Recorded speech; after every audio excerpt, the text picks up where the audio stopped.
నమస్తే. తెలంగాణ ఆవిర్భావ దినోత్సవం జూన్ 2వ తారీఖు తెలంగాణ ఆవిర్భావ దినోత్సవం కూడా అంగరంగ వైభవంగా గన్ పార్క్ దగ్గర కూడా జరుపుకున్న సందర్భం ఉంది. తెలంగాణ ఉద్యమకారులందరూ కూడా కొట్లాడి తెచ్చుకున్న తెలంగాణలో ఇప్పటిదాకా ఏం సాధించుకున్నాం అంటే ఏం చెప్తారు? తెలంగాణ ఉద్యమకారులు ఇంకా ఆంధ్ర వాళ్ళ ఆధిపత్యం మీద కొనసాగుతుందా అనే దానిపై కూడా మనతో మాట్లాడడానికి తెలంగాణ జాక్ లీడర్, తెలంగాణ ఉద్యమకారుడు కోట శ్రీనివాస్ ఉన్నారు. అన్న నమస్తే. నమస్తే బ్రదర్. అన్న, ముందుగా తెలంగాణ ఆవిర్భావ దినోత్సవ శుభాకాంక్షలు. Thank you. మీకు కూడా.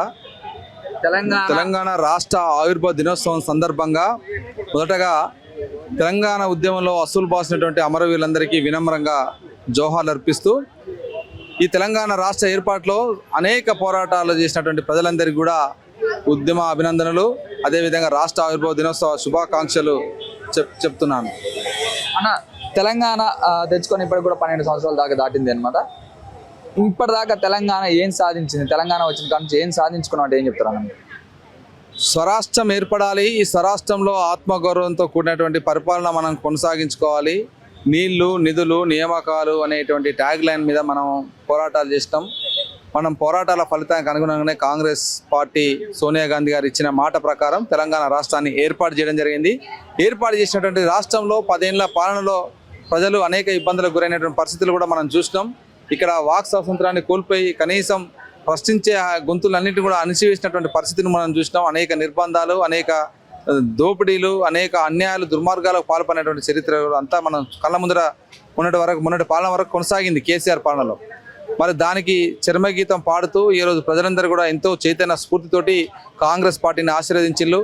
తెలంగాణ ఏర్పాటు చేసినటువంటి కాంగ్రెస్ పార్టీని ఆశీర్వదించిల్లు. కాంగ్రెస్ పార్టీ కూడా ప్రజాపాలన పేరుతోటి ఈరోజు తెలంగాణలో ప్రజలు ఆకాంక్షించినట్టుగా అమరులు కలలుగన్నటువంటి అమరులు ఆకాంక్షించినటువంటి లక్ష్యాల కోసం వైపుగా ఇలా వాటన్నిటిని ఫుల్ఫిల్ చేయడానికి కోసం ఈ 2.5 ఏళ్ళుగా ప్రయత్నం చేసింది.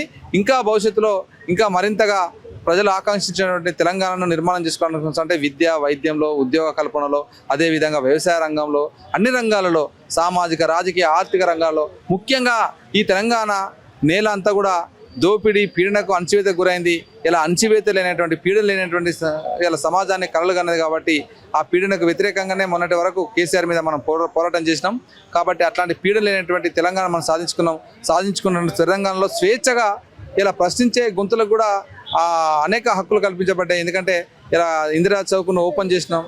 ఎందుకంటే వాళ్ళు ప్రశ్నించే వాళ్ళందరూ కూడా వాళ్ళ సమస్యను చెప్పుకోవడానికి అక్కడ ప్రశ్నించే గొంతుకలందరూ కూడా ఇలా ప్రభుత్వం దృష్టికి తీసుకురావడం కోసం ఒక వేదికను కూడా ఏర్పడారు. గత పాలనలో దాన్ని నిషేధించినటువంటి పరిస్థితి, దాన్ని రద్దు చేసినటువంటి పరిస్థితి.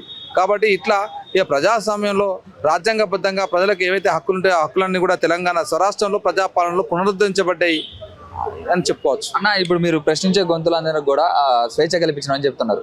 అదే ఆంధ్ర నుంచి కూడా ఇంతకు ముందు కూడా మన సీనియర్ ఒక జర్నలిస్ట్ పైన కూడా దాడులు జరిగినాయి. ఆంధ్ర వాళ్ళు కూడా పోలీసులు తీసుకొని 3rd డిగ్రీ చేసినటువంటి పరిస్థితి ఉంది. రీసెంట్గా మళ్ళీ అదే ఆంధ్ర పార్టీ, జనసేన పార్టీ కార్యకర్తలందరూ కూడా ఒక సీనియర్ జర్నలిస్ట్ పాషా యాదగిరి పైన కూడా దుర్భాషలాడడం జరిగింది. దీనిపై మీ స్పందన ఏంటన్నా? సీనియర్ జర్నలిస్ట్ పాషం యాదగిరి పైన పిచ్చిగా మాట్లాడినటువంటి వ్యక్తులు ఎవరైతే ఉన్నారో అట్లాంటి చర్యలను మేము తీవ్రంగా ఖండిస్తా ఉన్నాం. ఎందుకంటే పాషం యాదగిరి అయినా అనేక ఉద్యమాలను చూసినటువంటి వ్యక్తి.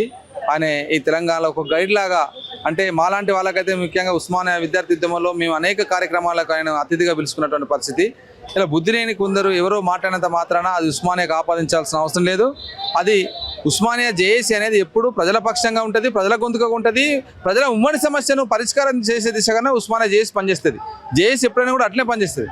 కానీ ఎవడో రాజకీయ నాయకుడు మోచేతి నీళ్ళు తాగడానికి కోసం, పక్క రాష్ట్రపోని మోచేతి నీళ్ళు తాగడానికి కోసం, వాడు వేసే ఎంగిలి మెతుకుల కోసం ఆశపడి చేసేటువంటి చర్యలను కూడా మేము తీవ్రంగా ఖండిస్తా ఉన్నాం. అట్లాంటి వాళ్ళని మీడియా కూడా ఎంటర్టైన్ చేయొద్దు అనేది సందర్భంగా చెప్తా ఉన్నాం. అలాగే ఇప్పుడు మన తెలంగాణ వాళ్ళే అక్కడ ఆంధ్ర టీడీపీలో ఉన్నప్పుడు వాళ్ళందరూ కూడా అంటున్న పరిస్థితి ఏంటంటే తెలంగాణ పదం డిస్ట్రిక్ట్ లేదని చెప్పి కూడా బక్కి నరసింహులు కూడా అంటడం జరిగిందన్న. ఎట్లా చూసుకోవచ్చు మరి?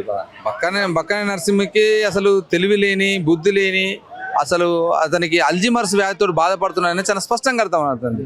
బక్క నరసింహన్ అంటే ఎవరు? అసలు ఆయన ఎవడు? అతను అంత వయసులోనే అట్లా మాట్లాడద్దు. కానీ మాకు కూడా ఆవేశం ఉంటుంది.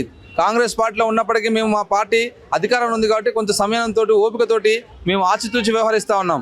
మేము వానికి మించిన మాటలు మాట్లాడగలుగుతాం. మేము ఉద్యమాలకు వెళ్ళి వచ్చిన వాళ్ళమే, అనేక పోరాటాలను చవి చూసిన వాళ్ళమే. కాబట్టి పిచ్చి మాటలు మాట్లాడితే తోలు తీస్తాం బిడ్డ. నరసింహులు, నువ్వు ఎక్కడున్నావు రాబాయి? నీకేం తెలుసు రాబాయి? తెలంగాణ ఉద్యమంలో నీ పాత్ర ఏంది రాబాయి? ఏం డిక్షనరీ లేదు రాబాయి? ఏడ చదివిన రాబాయి? నువ్వు చదువు ఎంత రాబాయి? నువ్వు ఏం చదివినావని మాట్లాడుతున్నావు బిడ్డ? తోలు తీస్తాను నా కొడుకల్లారా ఇంకొకటి పిచ్చి పిచ్చిగా మాట్లాడితే. అసలు నీ పార్టీని తెలంగాణ డిక్షనరీ లేకుండా చేసిండ్రా బాబు. ఈ తెలంగాణ ప్రజల డిక్షనరీలో నీ పార్టీ లేకుండా పోయింది, అది గ్రహించు ముందుగాలు. దానికోసమే కదా మీరు ఇట్లా కుట్రలు చేసేది, రకరకాల కుట్రలు చేసేది. ఈ పిచ్చి సేన అనోడు, పచ్చ సేన అనోడు, వాడోడు వీడోడు ఇక్కడ మీటింగ్లు పెట్టి ప్రజలను రెచ్చగొట్టి ఈ ప్రజల మధ్యన మళ్ళీ లొల్లి సృష్టించడం కోసం చూస్తూ ఉన్నారు. కాబట్టి ఎవరిని ఉపేక్షించలేదు. ప్రజల మధ్యన విద్వేషాలు సృష్టించాలని చూస్తే ఖచ్చితంగా ఉక్కుపాదంతో అణచివేస్తారని ముఖ్యమంత్రి గారు చెప్తా ఉన్నారు. మీరందరికీ బాలక సుమన్ అరెస్ట్ చేసి లోపల పడేసిళ్ళు. ఎందుకంటే రైలు పట్టాలు కోసేయండి అవన్నీ చెప్తా ఉన్నారు, చూశారు కదా మీరు మీడియాలో.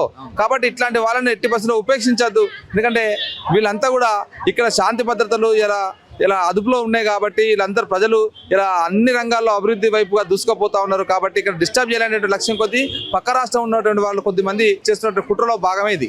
అలాగే ఇప్పుడు చూసుకున్నా జనసేన పార్టీ నుంచి కూడా ఈ రోజు జనసేన అధినేత పవన్ కళ్యాణ్ నుంచి కూడా పునర్నిర్మాణ సభ కూడా పెడతా అని చెప్పి ఇంతకు ముందు చూసుకున్నట్లయితే తెలంగాణ ఆంధ్ర విడిపోయినప్పుడు నేను 11 రోజులు అన్నం తినలేదు, ఉపవాసం ఉన్నా అని చెప్పినటువంటి పవన్ కళ్యాణ్ ఈ రోజు పునర్నిర్మాణ సభ పెడతా అని చెప్పి కూడా అంటున్నాను. దాని మీద మీరు ఏం చెప్తారు?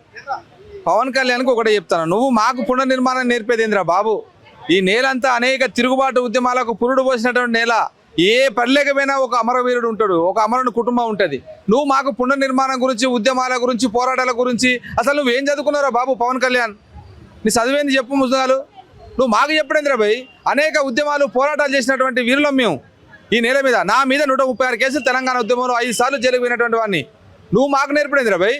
నువ్వు మా తెలంగాణ పునర్నిర్మాణం నువ్వు మాకు చేసినేంద్రా భయ్? ఈ గడ్డ మీద వేలాది మంది మేధావులు ఉన్నారు. మా పాలన మేము పరిపాలించుకుంటున్నాం. మాకు ఆత్మగౌరవంతో కూడిన మా స్వయం పాలన కావాలని మేము కొట్లాడన్నా బాబు తెలంగాణని.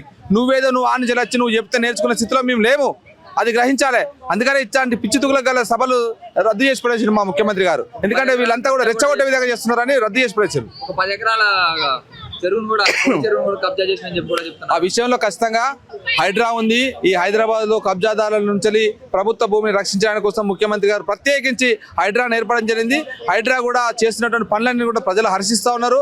ప్రజలు ఇప్పటికే బ్రహ్మరథం పడుతూ ఉన్నారు. హైడ్రా ఖచ్చితంగా అట్లాంటి ఏమైనా ప్రభుత్వ భూమిని వాళ్ళు కబ్జా చేసినట్టయితే ఖచ్చితంగా హైడ్రా స్వాధీనం చేసుకొని తీరుతుంది. ఎందుకంటే పెద్ద పెద్ద బిల్డింగ్లే కూలగొట్టేటువంటిది మీరు కూడా వెళ్ళి కవర్ చేసినటువంటి వాళ్ళు ఉన్నారు కదా.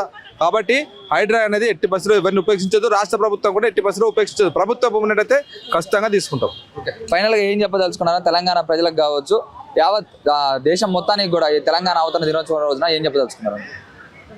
దేశంలో మొత్తంగా మతం పేరుతోటి ఇలా దేవుడి పేరుతోటి రాజకీయాలు చేస్తూ ఒక విచ్ఛిన్నకర రాజకీయాలకు, విద్వేషపూరిత రాజకీయాలకు ఇలా పురుడు వస్తున్నటువంటి భారతీయ జనతా పార్టీ దేశంలో ఆర్థిక సంక్షోభం ఏ విధంగా ఉందో చూస్తూ ఉన్నాం.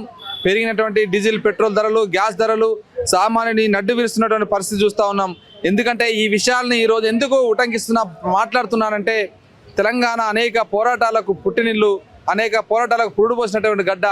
మరి ఇట్లాంటి దేశ ఆర్థిక వ్యవస్థను చిన్నాభిన్నం చేస్తూ ప్రైవేటు పెట్టుబడిదారులకు ఇలా ఒత్తాసు పాడుతూ ఆదాని అంబానీలకు దేశ సంపదనంతా తాకట్టు పెట్టి దోచిపెట్టినటువంటి మోడీ వైఖరి తీరును మనం నిరసించాల్సిన అవసరం ఉంది.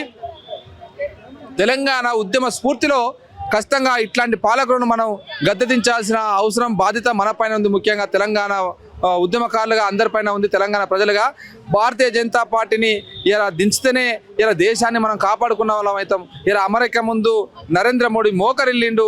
అమెరికా ఏది చెప్తే అది చేస్తున్నటువంటి పరిస్థితి, రూపాయి విలువ పతనం అయిపోయినటువంటి పరిస్థితి. ఇలా ఏం సమాధానం చెప్పలేక ఇలా మతం పేరుతోటి, కులం పేరుతోటి ఇలా విద్వేషాలు సృష్టిస్తూ ఉన్నాడు. కాబట్టి దీన్ని అంతా కూడా ప్రజలు అర్థం చేసుకున్నారు. ఈ తెలంగాణ గడ్డ మీద కూడా వాళ్ళు ఎంట్రీ ఇవ్వడానికి కోసం అనేక కుట్రలు కుతంత్రాలు చేస్తూ ఉన్నారు. ఆ కుట్రలు కుతంత్రాలందరూ కూడా ప్రజలందరూ గమనించాలి. ఇట్లాంటి విద్వేషపూరిత రాజకీయాలను తిప్పికొట్టాల్సిన బాధ్యత ప్రతి ఒక్క తెలంగాణ పౌరుడిపైన ఉందని ఒక కాంగ్రెస్ పార్టీ నాయకుడిగా, తెలంగాణ విద్యార్థి ఉద్యమ నాయకుడిగా ప్రజలందరికీ అప్పీల్ చేస్తా ఉన్నాను.